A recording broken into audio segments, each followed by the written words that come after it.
All right, so we're diving into dealing with those negative and cynical people, the ones we all kind of bump into Oh, yeah. from time to time in life. And we've actually got like a whole stack of sources here. We've got coaching guides, we've got psychology insights, even went to the dictionary, got some definitions in there. Right. Really, the mission here is to give you some actual strategies, right? Yeah. Not just the theory. Like, how do you actually handle these folks? Because sometimes you walk away from those conversations and you just feel drained. Totally. And like, is my outlook getting warped by this? Yeah. And honestly, the first thing that really surprised me when I was looking at this 5 Steps article was it said, don't react emotionally. And that's kind of counterintuitive, right? Because you almost feel like if someone is being super negative, shouldn't you either cheer them up or push back? Yeah, it's natural to want to get defensive. Totally. Or try to fix it. But you know what? A lot of times that just makes it worse. Oh, interesting. Because if you think about it, what's under cynicism a lot of times is either this deep fear about what's coming in the future. Yeah. Or a feeling of like, I don't have any control. Mm-hmm. And so when we react emotionally, we're almost confirming that fear for them. We're playing right into it. Oh, that's a good point. I hadn't thought about it that way. So instead of like jumping in emotionally, they suggest something called mirroring, which is basically you kind of reflect back to the person what you're sensing they're feeling. Yeah. So I'm picturing like you saying to somebody, hey, it sounds like you are really frustrated with this. Yes. Do you just need to vent for a minute, or are you looking for some solutions? That is such a good example. Mm-hmm. Because what you're doing there is you're acknowledging how they feel, but you're not necessarily agreeing with them. Yeah. You're giving them space to feel heard, which a lot of times can actually de-escalate things. It's almost like you're saying, hey, I see behind the curtain of your cynicism a little bit, and I'm willing to hear you out. Yes, exactly. The materials talked about this covert vulnerability. Mm-hmm. And cynicism is often a defense mechanism, like a wall goes up. So when you meet that with genuine curiosity and some empathy, you can start to chip away at that. So you're not trying to like smash the wall down. You're just kind of gently chipping away. And this goes hand in hand with that active listening thing. It's so easy to be thinking about our rebuttal while they're talking. Like, I'm going to say this. But when we really listen without judgment, we might find there's more to it than we think. Yeah. Okay. So let's talk about that dictionary definition, because we did go to the dictionary. We did. Like, what does cynical even really mean? And it's not just about being like a pessimist or a downer. No, it's deep. There's this element of distrust. Distrust, yeah. Yeah. Like you don't trust other people's motives. Right. And this is where it gets interesting. Remember we were talking about like cynical fouls in sports? Yes. The whole, you foul the guy on purpose. Yeah, he's going to make the basket. Just to stop the clock or whatever. Stop him from scoring. And that actually highlights something really important about cynicism generally. It does. You mean like the deliberate part of it? The deliberate part, yeah. It's not just, I'm negative. It's like I'm actively trying to stop this good thing from happening. It's like you're trying to sabotage the other team. Exactly. So you're saying that connects to everyday cynicism. How? So that 7 characteristics article we have, it points out that cynical people, they tend to project their own bad motives onto other people. They assume everyone else is acting selfishly, just like maybe they are. So it's like they're constantly looking for cynical fouls in everyday life. Like everyone's out to get them or take advantage of them. Right. And that brings us to this point about, okay, this isn't just about my mood being bummed out. Right. This actually can impact people's health. We were reading that Wikipedia article, and it said high levels of cynicism, especially later in life, are linked to triple the risk of dementia. Triple. It makes you think twice, doesn't it? Yeah, those comments aren't just annoying anymore. They're kind of scary. And goes back to that feeling of being disrespected. Right. There's some research that suggests constantly feeling like you're not respected can actually contribute to cognitive decline. Wow. So I'm not just protecting myself from their bad mood. It's like their cynicism could actually be a sign of something much deeper. Absolutely. That could have consequences for them. And that's where I think those practical tips from that Carrie Newhoove article become so important. Remember that. Consider the source idea. Yeah. Like, is this person actually out there doing anything? Right. Meaningful themselves? Because it's easy to sit back and criticize. Yeah. But if they're not putting in the work to make things better, right, their negativity may not be worth your energy. Okay, so then how do we know when to engage and when to just walk away? Because like, we've all got a little bit of cynic in us. We do. Sometimes. Yeah. And that's where discernment comes in. Okay. It's recognizing when it's worth pushing back against that negativity and when it's better to stick away and focus on building what we want to see. That's a really good point. And speaking of choices, we were looking at that emotion thesaurus, and it said, like, the opposites of cynicism are hope, empathy, optimism.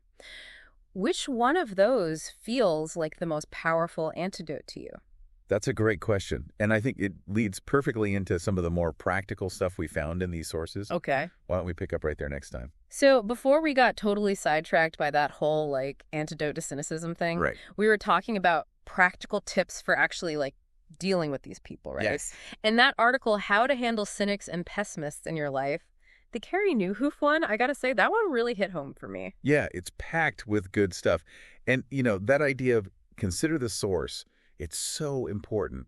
It sounds so simple, but it was like a light bulb went off when I read it. Like, duh, why am I taking life advice from someone who's not even trying to, like, make things better? Exactly. They're just pointing out what's wrong, but they're not putting in the work to fix it. Yeah.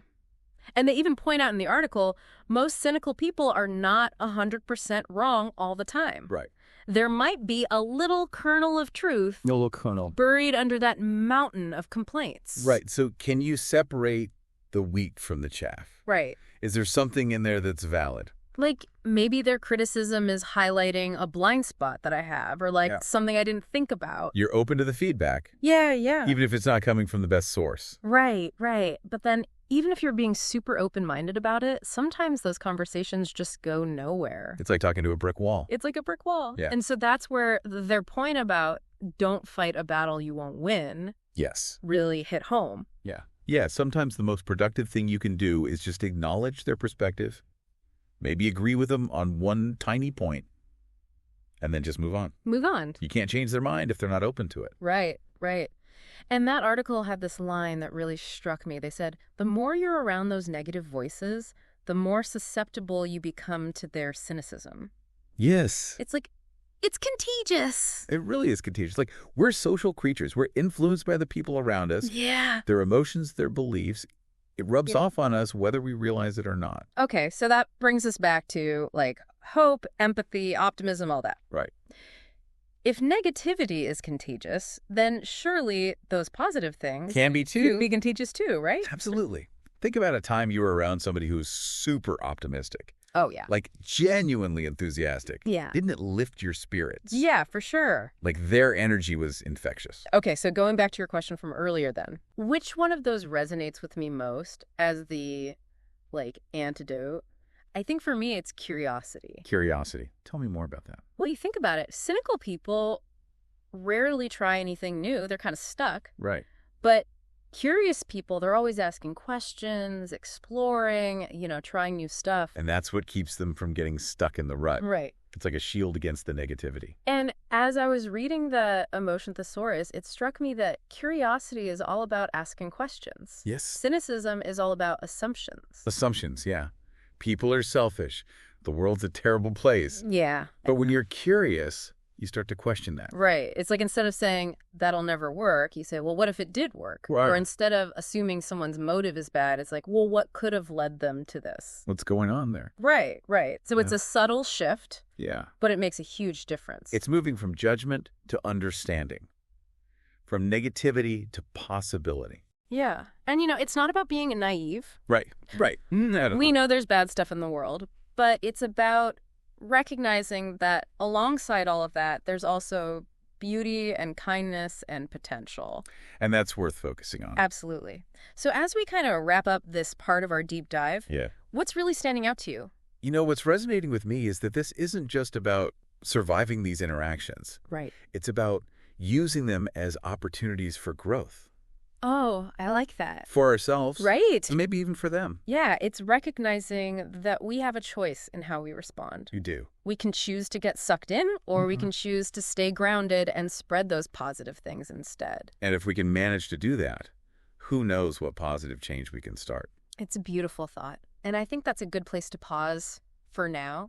We've covered a lot of ground here. Well, we have. In this whole negativity and cynicism thing. Practical tips. Right. the psychology behind it, Yeah. even like the health stuff. Yeah. It's kind of wild. And, the big thing I'm realizing is it's not about trying to fix other people. Yeah. It's about it's about protecting ourselves. Yeah. But also, like, how do we all move forward? Right. Because we can't control other people, Yeah. but we can control how we respond to them. Exactly. And what kind of energy we put out into the world ourselves. One thing that really stuck with me from that whole cynical fouls conversation is like how often it's not even a conscious choice for people. Right. It's almost like a habit or defense mechanism they've built up. Makes you wonder, are those the people that have been hurt the most? Which makes that empathy piece so important, right? Right. Not about excusing bad behavior. No. But understanding that there might be a lot of pain under there. And sometimes just feeling heard and understood is the first step towards healing. It is. Both for them and for the relationships. Yeah, so. Absolutely. Like that Maya Angelou quote, people will forget what you said, people will forget what you did, but they'll never forget how you made them feel. Wow, that's a good one. So as we wrap up this whole deep dive, I want to leave our listeners with a thought-provoking question. I love those. If cynicism is contagious, which I think we've established it is, what are the positive emotions that we can be intentionally spreading instead? Like, how do we make those contagious too?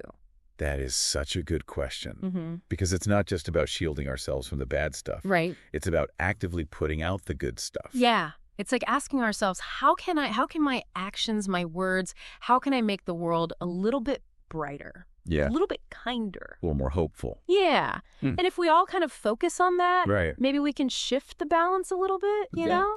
Counteract some of that negativity that's out there. What a beautiful thought. It is. And on that note, I think it's time for us to wrap up this deep dive. Thanks for joining us. And keep diving deep.